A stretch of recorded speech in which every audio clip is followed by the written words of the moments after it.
back to Seaside Garage. You join me in something quite familiar, actually. It's a Saab 9000 Turbo 2.3, and it's the AERO spec.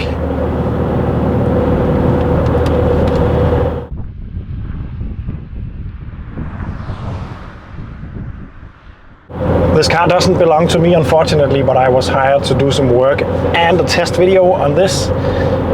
Luckily for me, I have actually done quite a lot of work to this. I owned one of these 7 or 8 years ago, I think. So it's a familiar experience to drive one again. But mine was an automatic. This is a manual, and that's quite awesome, to be honest. I was a bit conflicted about how that would feel, because this is also a really nice cruiser. So the automatic transmission is of course nice in that regard, but this car just ticks so many boxes because it's a nice cruiser. It's a very, very practical car. There's a lot of space in it. There's a lot of room for passengers. The boot space is insane, and this car is blistering quick. And I'm saying that with my world of cars in mind, because I know there's stuff that is a lot faster than this, but in this normal range of cars, this is just completely amazing. It's a 2.3 liter engine. Saab really was all into safety, like all Swedes, like the Swedish brands were in general. And they thought it would be safest to have the power available in overtaking situations. So where you need the power, it's there. For overtaking, this car is just like that. I've been doing some work to this. I've done quite a lot of rust work. If you want one of these, do keep in mind that these are old cars now. They are pretty rust. I think they are pretty well rust protected, but they are old. Many of them have been driven a lot because they are so reliable cars. So it's difficult to find them without a lot of kilometers on the clock. This one is 456,000 kilometers, which also will sandblast the underneath and so on and start to rust. So I've been doing quite a lot of rust repairs to the lifting point, the jack lifting point at the front end, the real arches in the rear. I ended up making 16 individual small repair patches to put in. I did not film any of that, but I did make a video about changing the bushings on the front swing arms, and changing the front engine mount. So there will be videos out about that very soon, if you are interested in that part of it. But today it's the test driving of this car. And I gotta say, one feeling in this car is coming back very quickly, and that is this car is a bit too fast and nicely handling to drive the speed limit. It's very difficult to drive the speed limit in this one, I think. It's just getting up to speed so insanely fast, and stopping at 80 feels a little bit off, to be honest. So it's a car that really increases the risk of speeding tickets, that's for sure, because it's just so fun to feel that turbo kick. It's overall fast, I think, in the rev range, but the kick when the turbo kicks in, it will spin the tires in second and even third gear.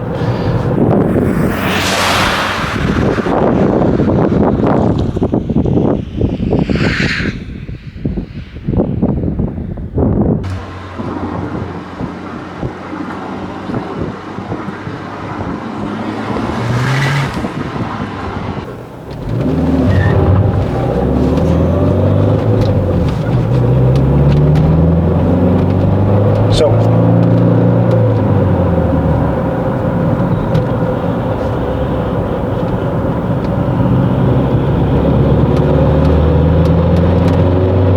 as you can see, and that's 80, and that was third gear. It's just really pulling away.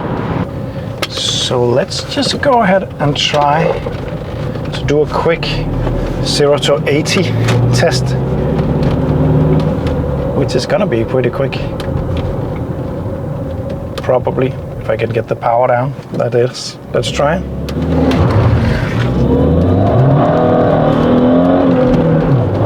That was difficult to get power down, that's 80. That's the thing.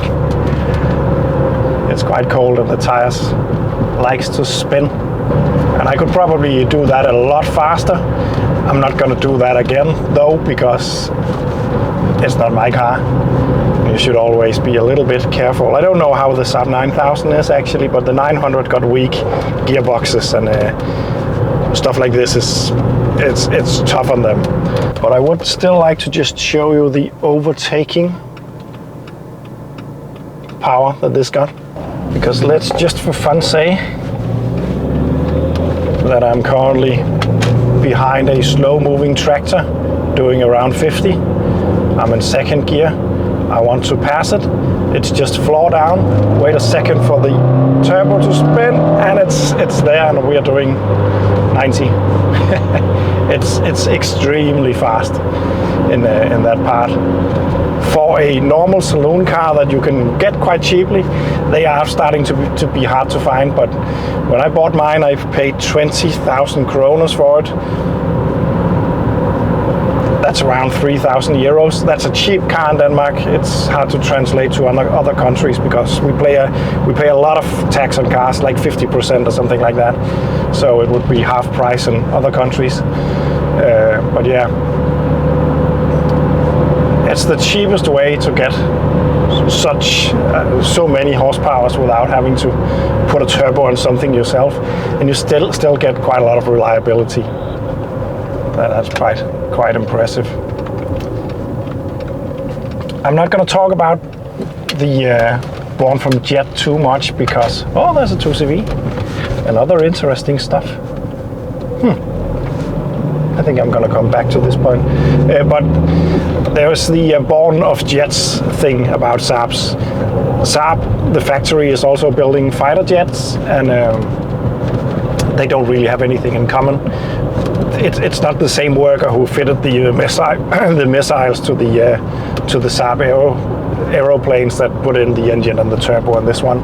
It's separate things, it's just the same name, but they did take some small minor stuff for inspiration, like the dash that wraps around you and the night panel on some of them.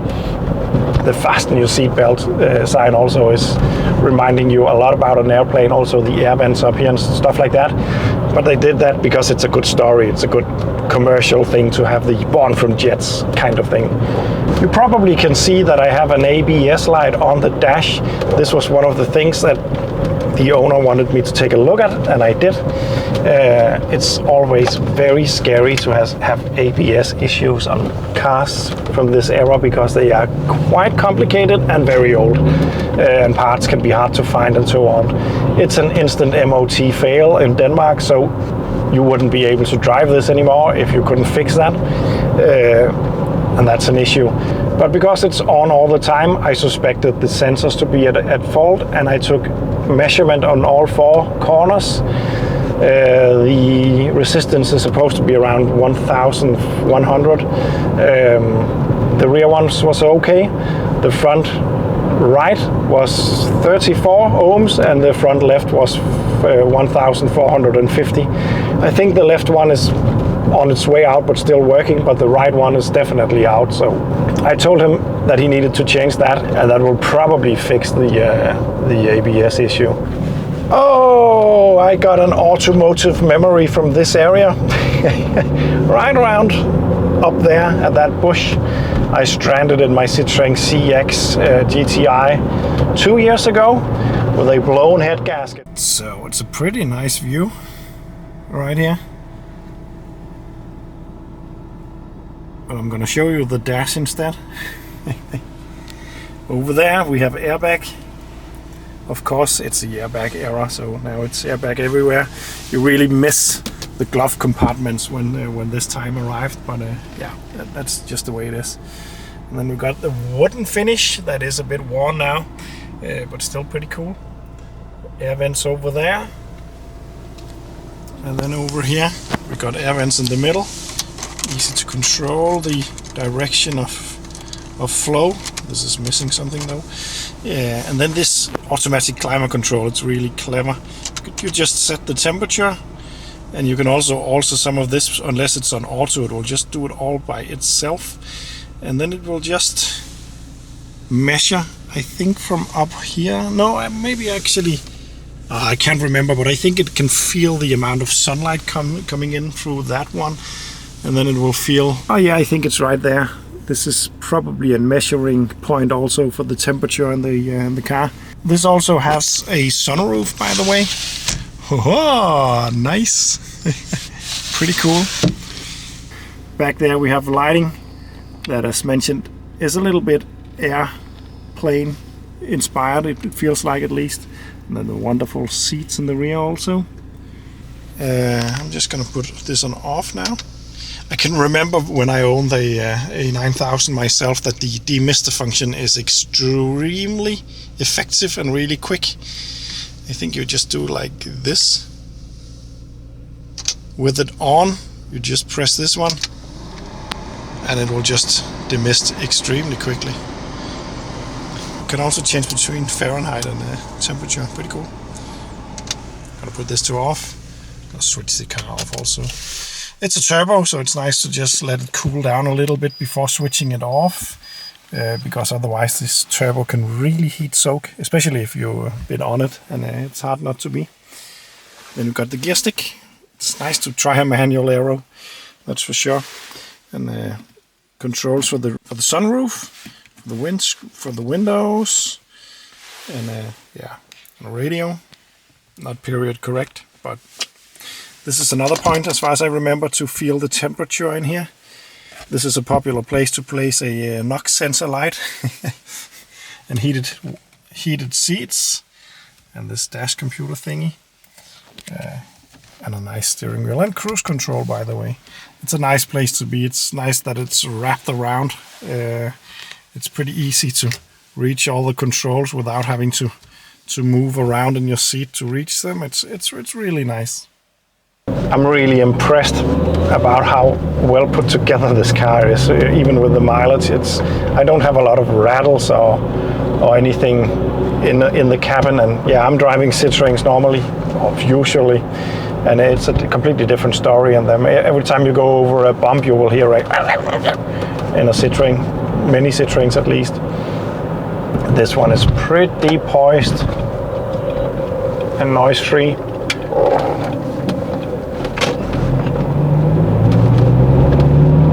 Let's just do another quick speed.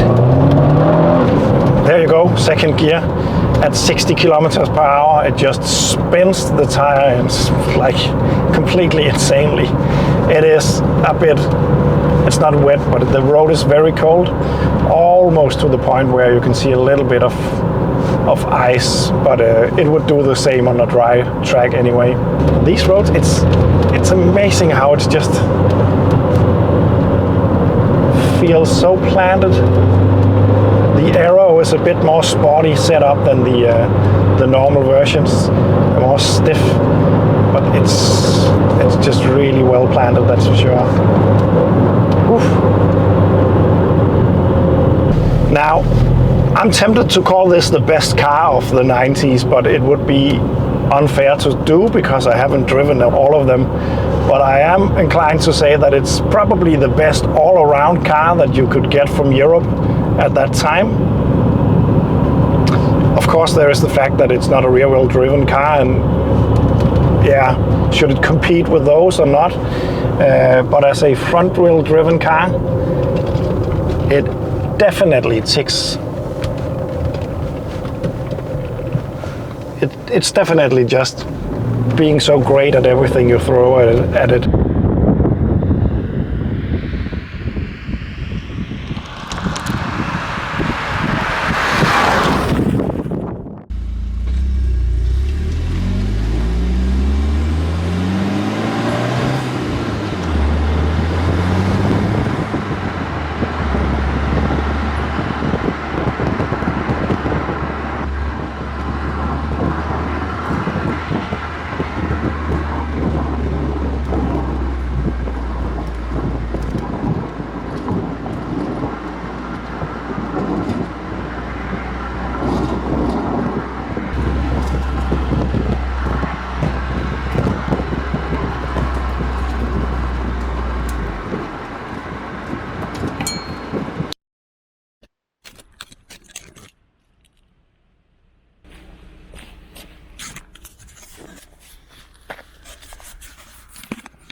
So it's risky business being a YouTuber.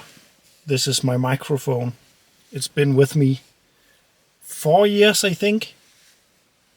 It was on its way out, so I'm not completely devastated about it because it was pretty filled with welding dust and the sound was getting more and more muffled. So maybe it's about time. But unfortunately, my suction thingy failed and I had the camera mounted outside of the car, as you just saw, trying to record some sound of this amazing little car, and this fell off. I tried to repair it now, but I can see that the print, it's wrecked. It's not gonna work. It is what it is. Luckily, my camera survived the fall, which is quite amazing. It's this was the first camera that, oh, it was the second camera that I bought for the channel, and you know what? It's still, it's a bit stiff again. It's not the first time this has happened. I have dropped this several times. Sometimes it's bending this bracket so the camera can't turn. I'm just gonna see if I can be lucky to mend it again. It doesn't feel too great, I gotta say. No, I think this is also gone. It's time to buy some new equipment. It can actually still film, it just doesn't really want to. Yeah, it's a shame, but this also had a couple of scratches on the lens and so on. It is what it is. If you feel really bad for me, become a Patreon. Anyway, this will be all for now. Thank you for watching. I'm gonna drive this car home before I fall too much in love with it. I'd like to have one of these myself again, that's for sure. It's just one of the best cars from the 90s, that's for sure. In my opinion, at least from the cars that I have tried. See you in the next one.